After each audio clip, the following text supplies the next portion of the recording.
आज भारत जोड़ो यात्रा के दौरान राहुल जी का 9वां प्रेस कॉन्फ्रेंस है। शुरुआत 7 सितंबर को हमने नागरकोइल से की थी। नागरकोइल के बाद एर्नाकुलम, एर्नाकुलम के बाद तुरुवेकेरे, तुरुवेकेरे के बाद आदोनी, आदोनी के बाद हैदराबाद, हैदराबाद के बाद बुल्डाना, बुल्डाना के बाद इंदौर, इंदौर के बाद जयपुर और आज हम दिल्ली में हैं। प्राथमिकता उत्तर भारत के चैनल, उत्तर भारत के अखबारों को दी जाएगी। सवाल संक्षिप्त में पूछिए ताकि हम सभी को मौका दे पाएं और करीब 35 मिनट तक ये प्रेस कॉन्फ्रेंस चलेगा। पहले राहुल जी कुछ बोलेंगे, अपना एक ओपनिंग वक्तव्य होगा, उसके बाद आप सवाल पूछ सकते हैं। राहुल जी। नमस्कार। अब हैप्पी न्यू ईयर तो नहीं कर सकता हूं, बट एडवांस में आपको हैप्पी न्यू ईयर। मैं सोच रहा था प्रेस कॉन्फ्रेंस के बारे में, मैंने सोचा कि हैप्पी न्यू ईयर का मैं भी आज आपसे एक सवाल पूछूंगा, वो बाद में, मतलब जब आपने सब पूछ लिए तो मैं पूछूंगा। मैंने सोचा है आप सबके लिए। भारत जोड़ो यात्रा अब दिल्ली तक पहुंची है और हम सबको बहुत कुछ सीखने को मिला, समझने को मिला। बहुत अच्छा एक्सपीरियंस रहा है। लक्ष्य आप जानते हैं, हिंदुस्तान में जो डर, नफरत, हिंसा फैलाई जा रही है, उसके खिलाफ ये यात्रा है और मुझे लगता है कि काफी सक्सेसफुल यात्रा रही है अभी तक, जो शायद हमने सोचा भी नहीं था, उससे भी ज्यादा इस यात्रा ने अचीव कर दिया है। बेरोजगारी का मुद्दा भी है, महंगाई का मुद्दा भी है और जो हिंदुस्तान में इनकम इनइक्वालिटी आ रही है, चुने हुए लोगों के पास अरबों रुपए और बाकी हिंदुस्तान के पास कुछ नहीं, ये भी हमारा एक मुद्दा है। पर्सनली जब मैंने यात्रा शुरू की, मेरी सोच थी कि ये कन्याकुमारी से कश्मीर तक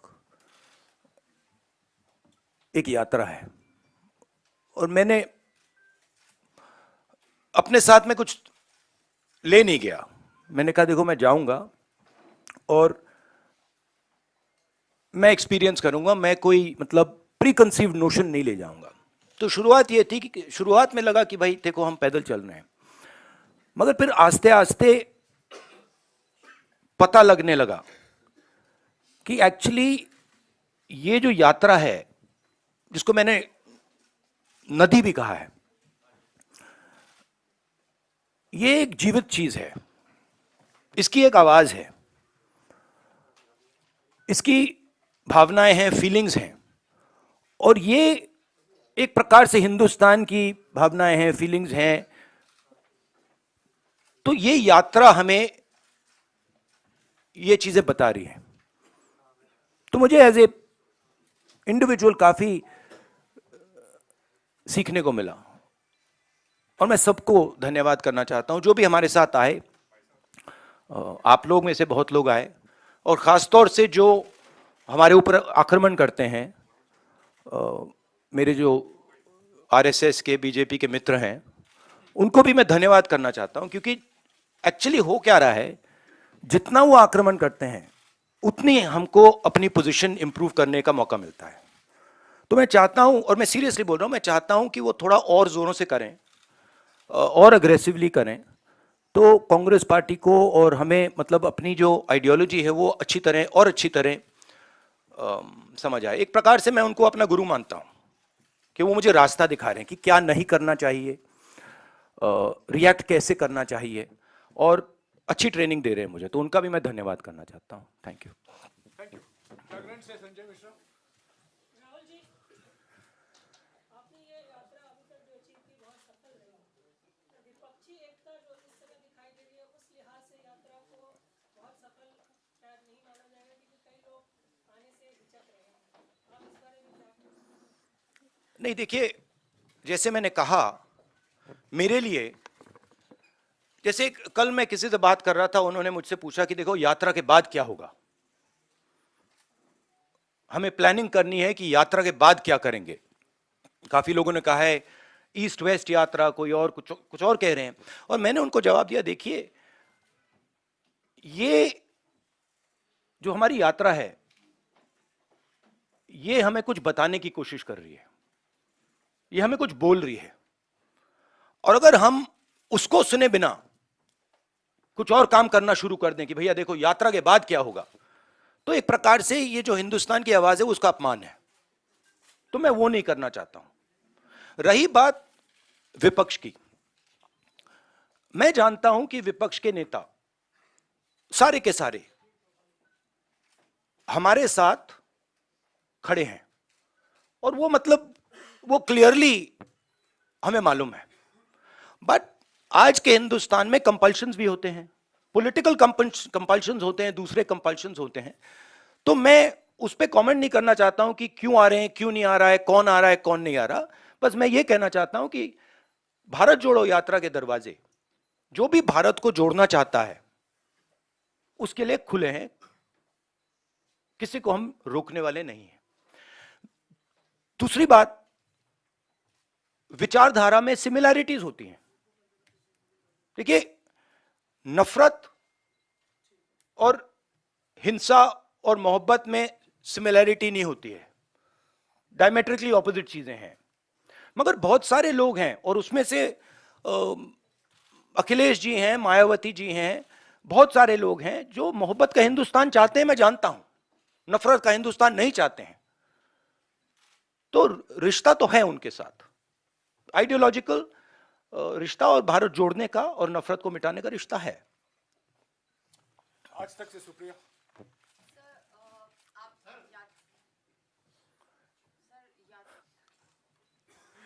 क्या हुआ? आज तक से सुप्रिया। यात्रा लेके चले हैं and it's a success, but सरकार के फेलियर्स कितने नजर आए? बहुत सारे लोगों ने आपसे आके बातचीत किया, चाहे युवा हो, बेरोजगारी का मुद्दा हो, आर्म फोर्सेस के जो लोग आए थे, चाइना के मुद्दे पे बात करी, महंगाई का, महिलाएं आ रही बात कर रहे हैं। सो सरकार के क्या क्या फेलियर्स आपको मेजर जो है नजर आ रहे हैं इस पूरी यात्रा के दौरान? आपने मतलब 6-7 क्वेश्चन एक क्वेश्चन में पूछ लिया। देखिए,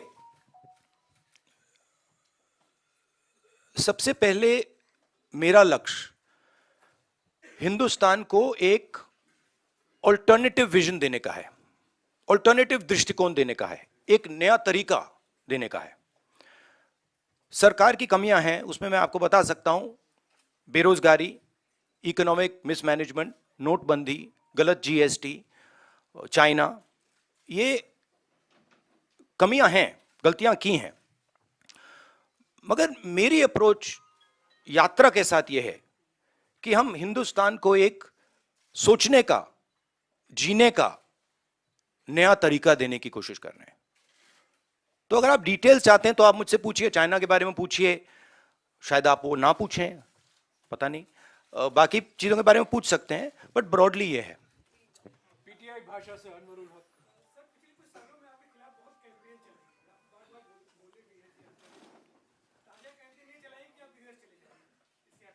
हाँ, पता नहीं ये मतलब ये कहाँ है, ये मतलब दिल्ली में तो है ना हम, ये कहीं और बैठे हैं? ये भैया एआईसीसी ऑफिस है ना, है एआई अभी है ना? अच्छा, हाँ, तो मुझे पता नहीं, मतलब मुझे तो लग रहा है भैया, पता नहीं मेरी दूसरी रियलिटी हो, आपकी दूसरी रियलिटी हो, मगर मुझे तो ये न्यू दिल्ली दिख रहा है। और कुछ एक, हाँ, नहीं, वो तो बहुत कैंपेन चलाते हैं, उनके पास पैसे की कोई कमी नहीं है, कैंपेन ही कैंपेन चलाते रहते हैं। मगर जो मैंने कहा, और बड़ी इंटरेस्टिंग बात है, और मैं इसको 99% बिलीव करता था, 100% बिलीव नहीं करता था, मगर अब मैं 100% बिलीव करता हूं कि सच्चाई को कोई भी कैंपेन, कितना भी पैसा नहीं छिपा सकता, नहीं मिटा सकता। तो ये मेरे लिए बहुत मतलब इंटरेस्टिंग ऑब्जर्वेशन है। 3 से रवि सिसोदिया। और जैसे मैंने कहा, अभी कितने लगाए होंगे, 5-6 हजार करोड़ लगा दिए होंगे, थोड़े और लगाइए, कमी नहीं है पैसे की, डालिए और थोड़ा डालिए, लगाइए, कुछ असर नहीं पड़ता है। हाँ जी, रवि से रवि सिसोदिया।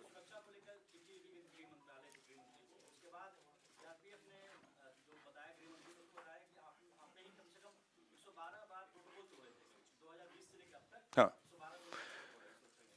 देखिए, दो चीजें हैं इसमें। मैं भारत जोड़ो यात्रा कर रहा हूं, ठीक है। अब सरकार चाहती है कि मैं बीपी गाड़ी में भारत जोड़ो यात्रा करूं। कहते हैं आपका प्रोटोकॉल है कि आप हमें तंग मत करो, आप बुलेट प्रूफ गाड़ी में बैठ के कन्याकुमारी से कश्मीर तक चलो। अब यह मेरे लिए तो एक्सेप्टेबल नहीं है। अब यात्रा में आप मुझे समझाइए, भारत जोड़ो यात्रा में मैं बीपी गाड़ी में कैसे बैठूं? अच्छा, जब उनके नेता, उनके सीनियर नेता बीपी गाड़ी से बाहर आ जाते हैं तो फिर कोई चिट्ठी नहीं जाती। उनके नेताओं ने रोड शो किए हैं, खुली जीप में गए हैं, उनके ही प्रोटोकॉल के खिलाफ है ये। वो मुझे लिख रहे हैं कि भैया आप बीपी गाड़ी से निकल गए। तो उनके लिए प्रोटोकॉल अलग, मेरे लिए प्रोटोकॉल अलग। और सारे सीआरपीएफ के लोग जानते हैं, सीनियर्स जानते हैं कि मेरी सिक्योरिटी के लिए क्या करना है। और हमारी सिक्योरिटी बीपी गाड़ी में, मतलब मैं कैसे चलूं आप बता दो मुझे, चला ही नहीं जा सकता है। भारत जोड़ो यात्रा में पैदल जाना है। तो ये तो मतलब पता नहीं है, शायद केस बना रहे हैं कि राहुल गांधी मतलब अपनी सिक्योरिटी तोड़ता रहता है, केस बना रहे हैं। ठीक है, बनाइए। दैनिक भास्कर से अनिरुद्ध।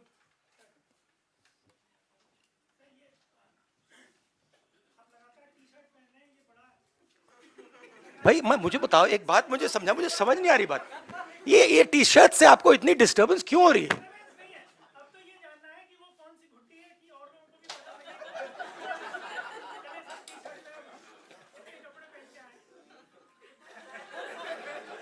मतलब एक भी यहां टी शर्ट में नहीं बैठा है?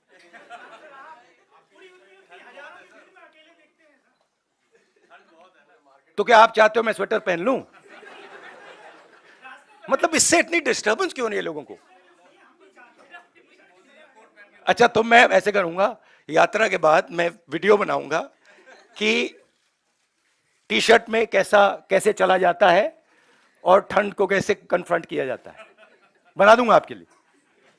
शुक्रिया राहुल जी। रवि त्रिपाठी। हाँ, but what is your question?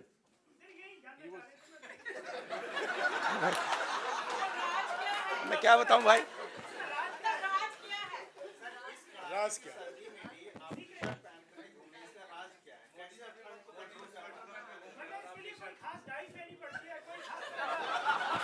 गुरुजी, ये आपने स्वेटर क्यों पहन रखा है? नहीं, इसका कारण ये नहीं है। इसका कारण ये है कि आप सर्दी से डरते हो। इसका कारण नहीं है कि सर्दी है, आप सर्दी से डरते हो। मैं सर्दी से डरता नहीं हूं, सीधी सी बात है। नो सप्लीमेंट्री प्लीज, हो गया। नहीं, कहने दीजिए, कहने। न्यू ईयर अब देखिए ना, अब देखिए, मोदी जी के प्रेस कॉन्फ्रेंस तो होते नहीं, तो मैं उनके भी 2-3 क्वेश्चन सप्लीमेंट्रीज आपको दे देता हूं।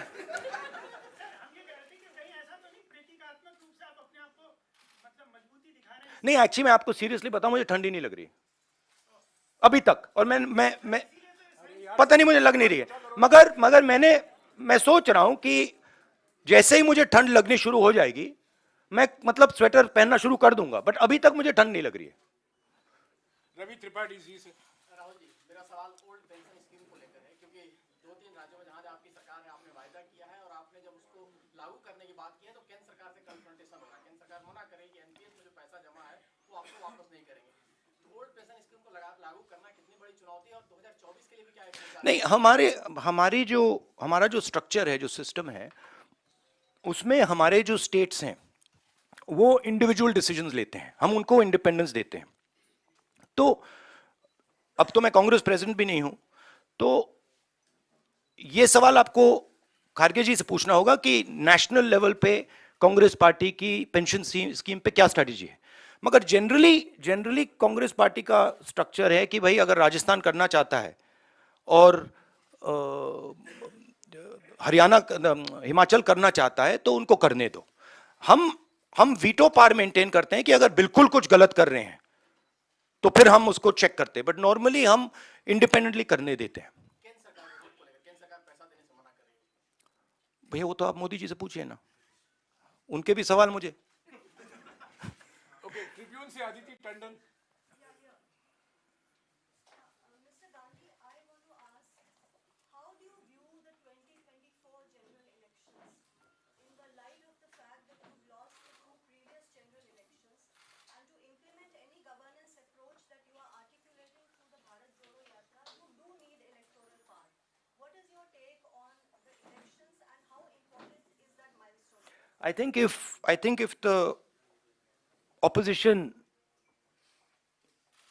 stands effectively with a vision, what I am hearing from the ground, and what I am seeing from the ground, it will become very difficult for the BJP to win the election. But the opposition has to coordinate properly, and the opposition has to go to the people of India with a vision, with an alternative vision to the BJP, not just go to the people of India. ANI से साहिल। But there is huge undercurrent against the BJP, massive undercurrent. ANI से साहिल। Senior leader from the Congress party, Kamal Nath, has said that Rahul Gandhi will be the opposition PM face for 2024. Will you be the PM face? See, every time there's a press conference, there's one or two attempts to, completely take the attention and take it in that direction. Now, I don't fall for these type of things. My focus is on the idea that India should be united, that we fight hatred and anger with affection, love and harmony, and we are providing an alternative vision of this country. So I think that's what I would like to focus on. These questions, of course, you have to keep saying them, because this is the nature of media. So I'm going to let you keep doing that, and you can enjoy yourself doing it, and I'll also have a little fun while you do it.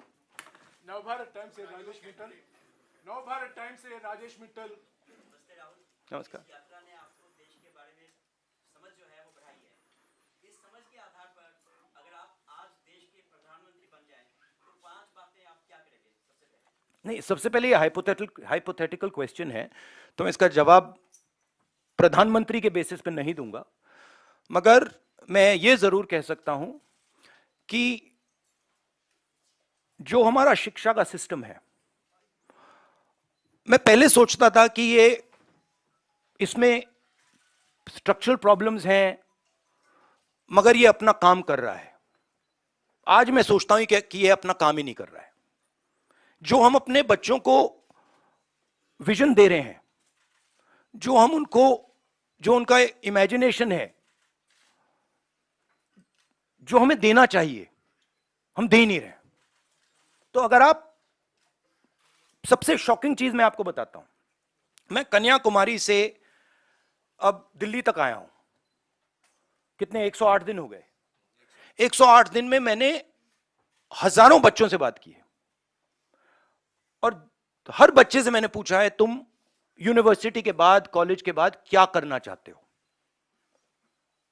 हजारों बच्चों से पूछा है और मुझे सिर्फ 5 जवाब मिले। मतलब एक लड़की ने मुझे कहा कि मैं अपना छोटा बिजनेस चला रही हूं, और एक लड़के ने कहा कि मैं मैकेनिक बनना चाहता हूं। बट 99.9% लोग कह रहे हैं मैं लॉयर, डॉक्टर, इंजीनियर, आईएएस, जज। मतलब हमारा एजुकेशन सिस्टम हमारे बच्चों को कह रहा है कि जिंदगी में तुम्हारे पास 5 काम है, और रियलिटी ये है, रियलिटी सच्चाई ये है कि ये सब बच्चे इंजीनियर नहीं बन सकते, डॉक्टर नहीं बन सकते, लॉयर नहीं बन सकते। तो ये झूठ है। तो हम अपने बच्चों को झूठ बोल रहे हैं। मैं पूछता हूं, बच्चे आते हैं, कहते हैं क्या करना चाहते हो? आईएएस। अच्छा, आईएएस में कितने लोग जाते हैं हर साल? आप अंदाजा लगाइए, जवाब क्या मिलता है? मैं पूछता हूं कितने लोग आईएएस में हर साल जाते हैं? बच्चे क्या कहते हैं? क्या लगता है? अच्छा आप बताइए कितने लोग जाते हैं आईएएस में? 250। बच्चे कहते हैं 5 लाख, 6 लाख, 1 लाख, 2 लाख, 3 लाख। जब मैं उनको कहता हूं भाई 150 जाते हैं, 2-3 को मैंने गलती से कह दिया, एक लड़की को कह दिया, वो रोना शुरू कर दी कि देखिए हम उनको सही इमेजिनेशन ही नहीं दे रहे, हम उनको रास्ता ही नहीं दिखा रहे हैं। तो पहला काम जो एजुकेशन सिस्टम है, और ये टॉप डाउन, ये इमेजिनेशन को मारने का एजुकेशन सिस्टम है, ये एजुकेशन को खोलता नहीं है। तो सबसे बड़ा काम, और ये शायद 2-3-4 साल में नहीं होगा, मगर डायरेक्शन ये होना चाहिए। और जो न्यू एजुकेशन पॉलिसी वो तो बिल्कुल दूसरे डायरेक्शन में जा रही है। तो पहली ये बात है। दूसरी बात, ये खुले तरीके से बोल दूं तो ये रेंट सीकिंग नेशन है, इसे प्रोडक्शन नेशन बनना चाहिए। फर्क है। ये जो देश है, जो प्रोड्यूसर है, जो प्रोडक्शन करता है, जिसके पास स्किल है, चाहे वो किसान हो, चाहे वो मैकेनिक हो, चाहे वो बढ़ई हो, मोची हो, नाई हो, जो भी हो, जिसके पास स्किल है, सबसे पहले उसकी मदद नहीं करते हैं। तो दूसरी बात, उसकी स्किल को डिस्ट्रॉय करने की कोशिश करते हैं, और उसको मतलब जो उसकी स्ट्रेंथ है उसको मार मार के उससे निकाल देते हैं। और बिना स्किल के रिस्पेक्ट किए यह देश कभी अपने युवाओं को रोजगार नहीं दे सकता है। सिंपल बात है। तो दूसरी चीज यह है। तीसरी चीज है कि, और ये मैं थोड़ा जो बॉर्डर पे हो रहा है उसके बारे में कहना चाहता हूं। जो देश में हिंसा है, नफरत है, केओस है,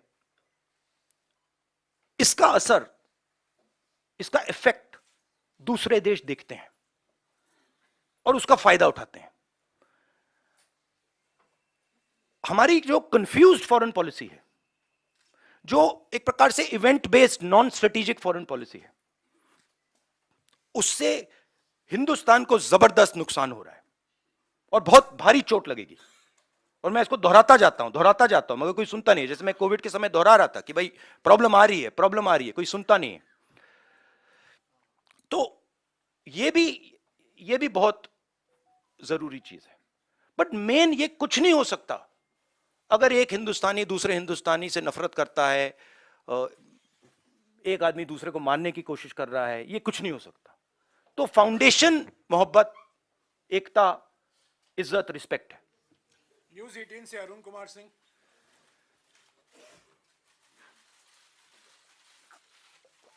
अलाउ।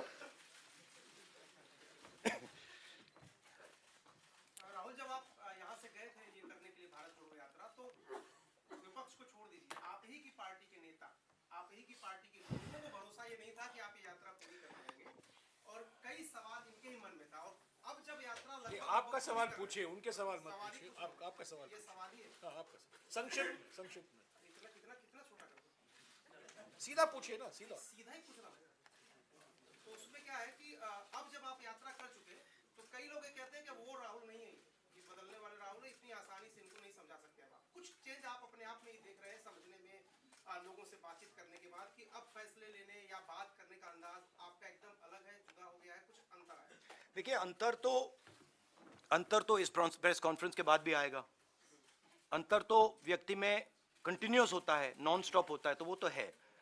बट जो मेरी फाउंडेशन है, जो नींव है, उसमें मुझे कोई चेंज नहीं दिखा। उसमें वो फाउंडेशन मेरी वही है। जरूर मैं मतलब बहुत कुछ सीखा हूं और हर रोज सीखता हूं, और सिर्फ यात्रा से नहीं, हर इंटरैक्शन में से मैं सीखने की कोशिश करता हूं। तो एवोल्यूशन तो होता रहता है, मगर जो फाउंडिंग प्रिंसिपल्स हैं कि वो उसमें इतनी चेंज नहीं है। वो मैं ये कह सकता हूं, वो और भी स्ट्रांग हो गए हैं, वो कह सकता हूं। बट उसमें इतनी चेंज नहीं आई है।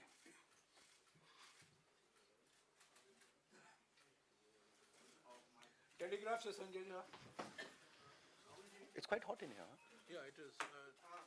आपको गर्मी लग रही है? बहुत प्रॉब्लम हो रही है भैया, कुछ करो प्लीज।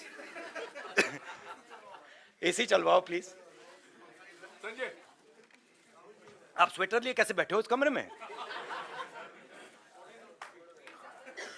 हाँ, आपकी चमड़ी बहुत मोटी है। राहुल जी, प्रधानमंत्री ये कहते हैं कि अमृतकाल चल रहा है, भारत जोड़ो यात्रा का डिस्कोर्स कुछ और ही है, ये डायकोटोमी आप किस तरह से देखते हैं? उनकी व्यू अलग है, हमारी व्यू अलग है, तो उनका ओपिनियन हमारे से अलग रहता है, हमारा अलग रहता है, तो डाइकोटोमी तो कुछ है नहीं, अलग ओपिनियंस हैं। नहीं, अलग व्यू पॉइंट्स हैं। उनका व्यू पॉइंट दूसरा है, हमारा व्यू पॉइंट दूसरा है, विचारधारा दूसरी है, विचारधारा की लड़ाई है। उनको अपनी व्यू पॉइंट रखनी चाहिए। जैसे मैंने कहा, अगर वो अपनी व्यू पॉइंट बदल दें तो हमारे लिए प्रॉब्लम हो जाएगी, क्योंकि हम अपने व्यू पॉइंट को अच्छी तरह नहीं समझ पाएंगे। तो वो जो उनको जो लगता है वो करना चाहिए, वो करना चाहिए, और हमें जो करना है हम करेंगे। डाइकोटोमी कोई नहीं, ये बहुत पुरानी लड़ाई है। ये भी बात मुझे समझ आई है। ये एक्चुअली अगर आप मुझे पूछो क्या चेंज है, मैं आपको बताता हूं कि ये मुझे समझ आ गया कि ये बहुत पुरानी लड़ाई है और ये राजनीतिक लड़ाई नहीं है। ये मुझे समझ आ गया। जैनेंद्र, एबीपी से। राहुल जी, मैं फिर से आपको 2024 के सवाल पर ले जाना चाहता हूँ। आपने कहा कि अखिलेश जी को, मायावती जी को भी मोहब्बत का हिंदुस्तान चाहिए, लेकिन अभी अखिलेश जी ने कहा था कि कांग्रेस और बीजेपी एक जैसे हैं। सवाल मैं ये पूरा करना चाहता हूँ कि एक तो इस पर आपकी क्या प्रतिक्रिया है, और दूसरी बात ये कि आपने कहा कि बीजेपी के खिलाफ एक सवाल प्लीज। नहीं, एक सवाल प्लीज। आपने पूछ लिया ना सवाल का जवाब दीजिए। एक सवाल प्लीज। नहीं, ये तो पूरे देश को ऑब्वियस है कि बीजेपी और कांग्रेस एक हो ही नहीं सकते, क्योंकि अगर बीजेपी और कांग्रेस एक होते तो नरेंद्र मोदी कांग्रेस मुक्त भारत की तो बात कभी नहीं कर सकते। मतलब हो ही नहीं सकता कि अगर बीजेपी के नेता कह रहे हैं कांग्रेस मुक्त करो, इसका मतलब वो कह रहे हैं कि बीजेपी को भी मुक्त कर, बीजेपी इसको भी मिटा दो। वो तो नहीं कह रहे हैं। तो ये तो पूरा देश जानता है कि कांग्रेस और बीजेपी आइडियोलॉजिकली बिल्कुल अपोज्ड हैं, और ये पुरानी लड़ाई है, पुरानी विचारधारा की लड़ाई है। बट अखिलेश जी की भी जगह है, और उनको ये ऑप्शन, मतलब बोलने का ऑप्शन मिलना चाहिए, और उनका पर्सपेक्टिव है वो उनके लिए ठीक है। हमारा पर्सपेक्टिव है कि हमारी लड़ाई बीजेपी के साथ है, विचारधारा की लड़ाई है, पुरानी लड़ाई है, और इसको हम जीतेंगे। No supplementary please. नहीं, एक बात मैं कहना चाहता हूं, देखिए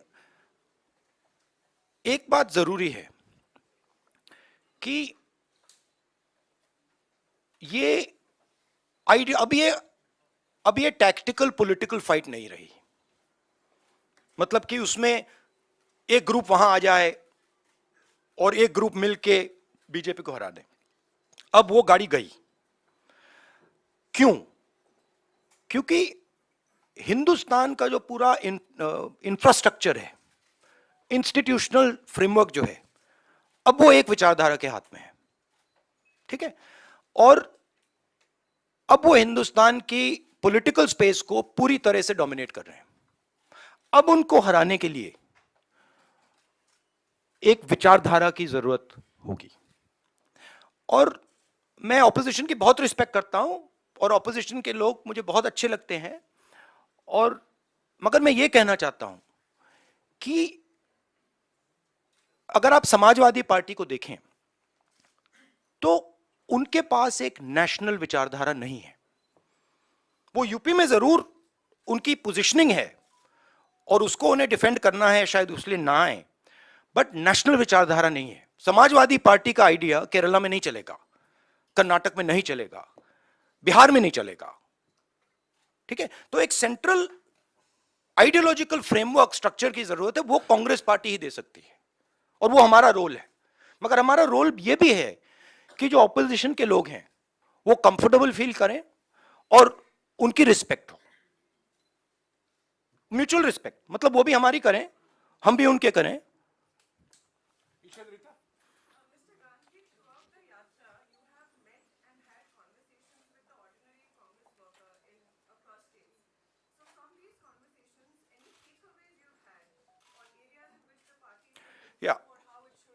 my main takeaway is that there is nothing known as an ordinary Congress worker.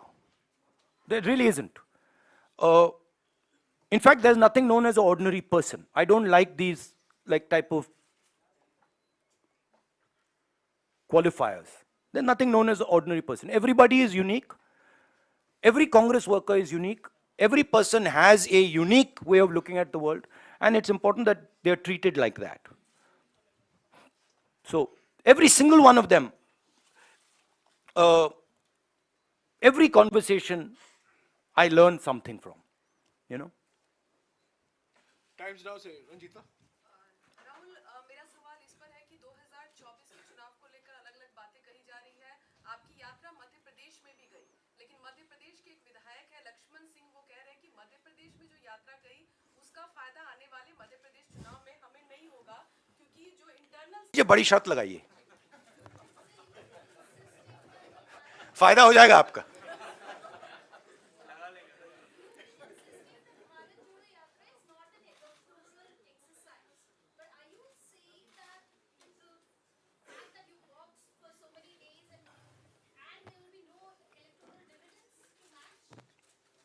No, I'm not saying that. You're saying that.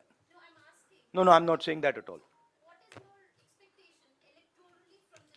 In my mind, as I said earlier, the yatra is a conversation. And I don't think it's fair for me to make any comments before that conversation is over. I can answer such questions the day the flag is hoisted in Srinagar, and the conversation, at least this phase of the conversation is over. I can then probably answer your questions, this type of a question. I don't want to take the yatra, you know, and demean it by making it about something that it's not. Manoj from Indian Express. Just now, you said, really going to the people without a credible alternative vision will not help the opposition. So what is the big idea or a series of ideas that you are putting forward? Because there seems to be a realization that, merely criticizing, even if robust, merely criticizing the government is not enough. So what is the series of ideas that you're putting forward? No, I outlined it right now, right? Number one, making India a production nation, which means that respecting skills and moving the mindset from one of GDP growth to GDP growth plus employment plus production plus exports, etc., etc., etc. That's the first thing. The second thing is, which is very important for the future and is important if you want to build a production nation, is giving our children an imagination. Telling them that, look, if you want to become, I mean, it's a strange question, but why is it that out of lakhs and lakhs of people I've met, thousands and thousands of children I have met, nobody said, I want to be a pilot. Nobody said, I want to be an astronaut. Nobody said, I want to be India's best singer. Why? Because our system is saying to them that these are all dead ends, right? But if you look at countries that produce, and I gave this example to kids. If you look at company like Honda, company like Toyota, the people who founded these companies were mechanics. But no mechanic in India can ever imagine that he could one day be the head of a 1,000, 2,000, 10,000 crore company. Now, if we want to produce, that has to change. So we have to give him the structures that will allow him to do that will allow his imagination to do that. Right? And then the final thing is, we can see what is going on in the planet. We can see the turmoil that is taking place. And I am absolutely convinced that India has a place, central place in the planet, on the planet. Right? And I don't view it so much as, look how powerful India is. We are powerful. But we were not that powerful 70 years ago, 80 years ago, 90 years ago. But we had a vision. Right? When Mahatma Gandhi, for example, was speaking about the Indian freedom movement, people in the United States, people in the Soviet Union, everywhere were listening to him. Why? Because there is something very powerful called Indian values, Indian philosophies, Indian thinking. And that's actually our strength. And we're destroying it. So when we make one Indian fight with another, when we are not harmonious, when a foreigner comes to India and he feels terrified that something might happen to him, we are attacking our own system. So these are the type of things that would be part of an alternative vision. Also, by the way, I don't see why only 2 or 3 or 4 people should benefit from the wealth of this country. I just don't understand it. Right? So, a sense of equality. There is a place for large business, I absolutely agree, and they have a central role in India in its future. But it cannot be that there are 2 or 3 business people who run this country.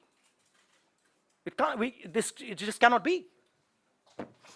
TV9 से कुमार विक्रांत। राहुल जी, आपकी भारत जोड़ो यात्रा उत्तर प्रदेश जा रही है और वहां पर भारतीय जनता पार्टी के सांसद वरुण गांधी वही भाषा बोल रहे हैं जो भाषा आप बोल रहे हैं, जो भाजपा के नेता नहीं बोलते हैं। क्या वरुण गांधी के लिए कांग्रेस पार्टी में जगह है? क्या वरुण गांधी को आप चाहेंगे वो भारत जोड़ो भैया, ये आपको हमारे जो कांग्रेस प्रेसिडेंट है, ये सवाल आपको उनसे पूछना पड़ेगा। स्वागत किसी का भी है, बट वो बीजेपी के हैं तो उनका वहां पे प्रॉब्लम तो होगा।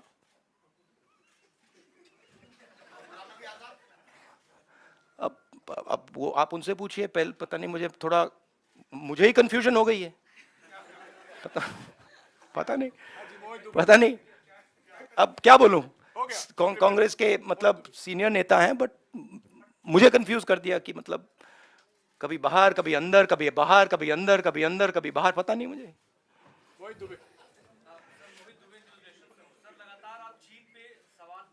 आपने पूछ लिया आज। मैं अभी बोलने वाला था कि चीन का नहीं पूछा। हाँ, सर, आपने जयपुर में भी सरकार से जवाब मांगा था, पार्लियामेंट सेशन भी चल रहा था, पार्लियामेंट में भी आप लोग चर्चा की मांग कर रहे थे, सरकार वहां भी तैयार नहीं हुई। अब राहुल गांधी का क्या स्टैंड है, क्योंकि लगातार आप ये कह रहे हैं कि अतिक्रमण हो रहा है, वहां सीमाएं सुरक्षित नहीं है। देखिए, सबसे पहले मैं एक बात क्लियरली कहना चाहता हूं।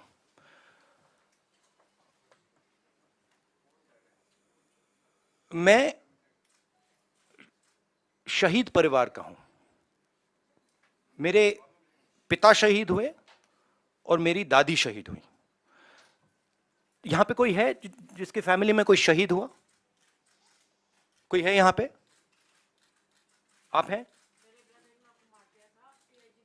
हाँ, आपके ब्रदर। तो आपको मालूम है कि कैसी चोट लगती है, क्या फीलिंग आती है। ठीक है, तो मैं समझता हूं और मैं जानता हूं जब एक युवा अपनी जान देने के लिए खड़ा होता है और जब वो शहीद होता है तो उसके परिवार को क्या होता है, मैं जानता हूं, समझता हूं। और बीजेपी के टॉप लीडरशिप में कोई नहीं है जो समझता है।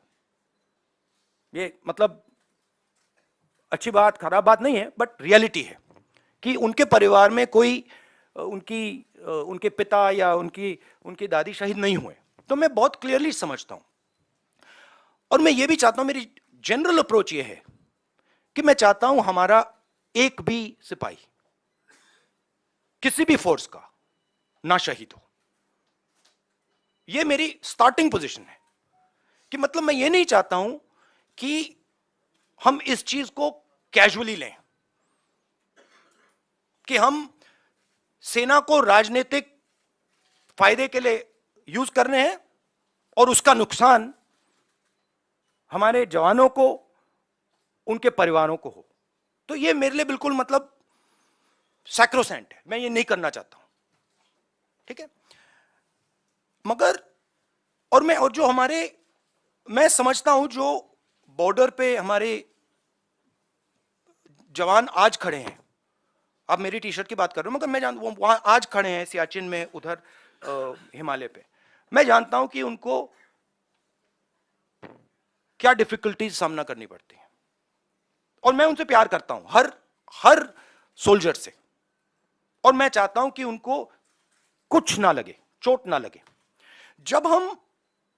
जब नेशनल लेवल की लीडरशिप स्ट्रेटेजिकली काम नहीं करती है, इंटरनेशनल रिलेशंस में, जियोपॉलिटिक्स में एकदम रिस्पॉन्स आता है। और हमारी सरकार ने जो चाइना का मामला है उसको कंप्लीटली मिसहैंडल कर दिया है, ठीक है। और मैं आपको मेरी थिंकिंग है, देखिए हमारी फॉरेन पॉलिसी का क्या लक्ष्य था और कांग्रेस पार्टी ने सक्सेसफुली क्या किया था कि चाइना को और पाकिस्तान को एक कभी नहीं होने देना है। यह सेंट्रल हमारा कॉन्सेप्ट था, ठीक है। और यह काम हमने बहुत सक्सेसफुली किया,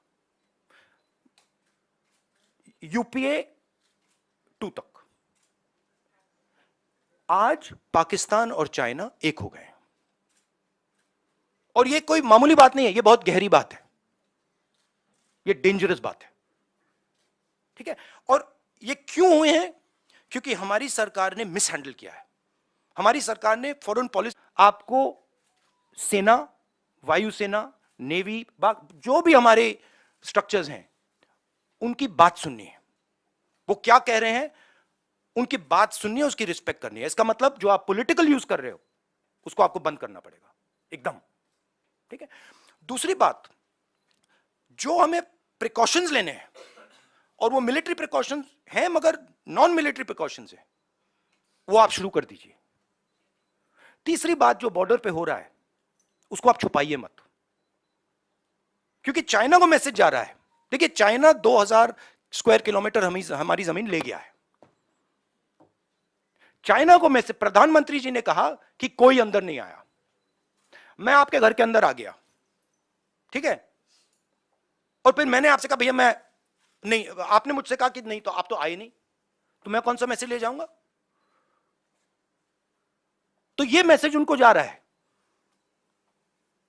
तो हमें क्लियरली ये कहना है भैया आप अंदर आए हो, पब्लिकली कहना आप अंदर आओ, निकलो यहां से।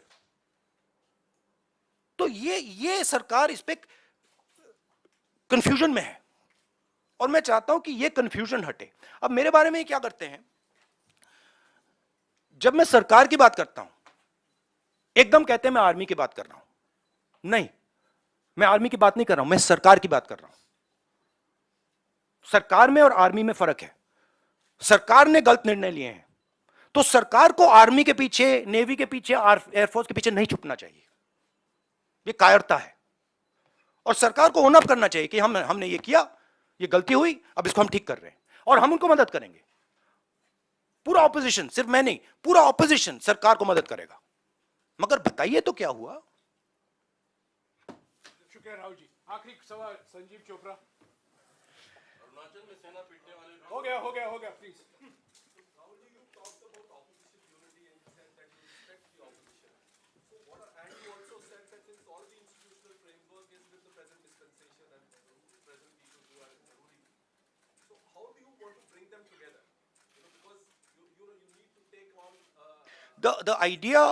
The idea of Bharat Jodo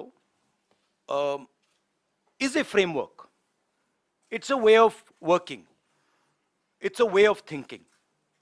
So, of course, I'm not the Congress president, and a lot of that work now the Congress president will probably do.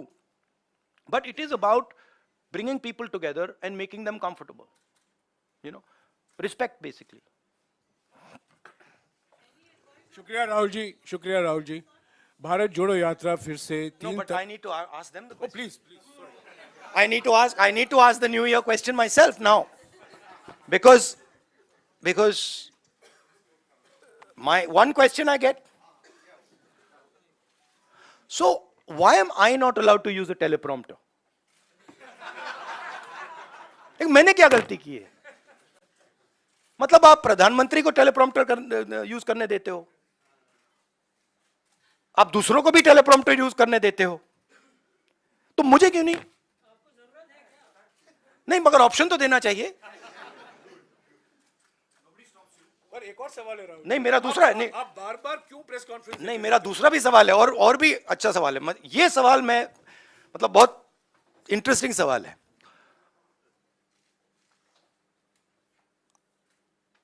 आपने वो अदानी जी को वो ऑप्शन दे दिया जो आपने प्रधानमंत्री को भी नहीं दिया, कुर्सी बदलने का। तो मतलब ये हो क्या रहा है? अदानी जी को टेलीप्रॉम्प्टर, कुर्सी बदलने का ऑप्शन, प्रधानमंत्री को टेलीप्रॉम्प्टर का ऑप्शन, और हमें कुछ नहीं।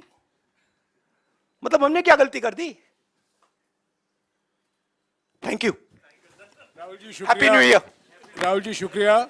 और जिनको मौका नहीं मिला है, आप कुरुक्षेत्र आ सकते हैं। 11 या 12 को अगला 10वां प्रेस कॉन्फ्रेंस होगा। शुक्रिया राहुल जी। Thank you.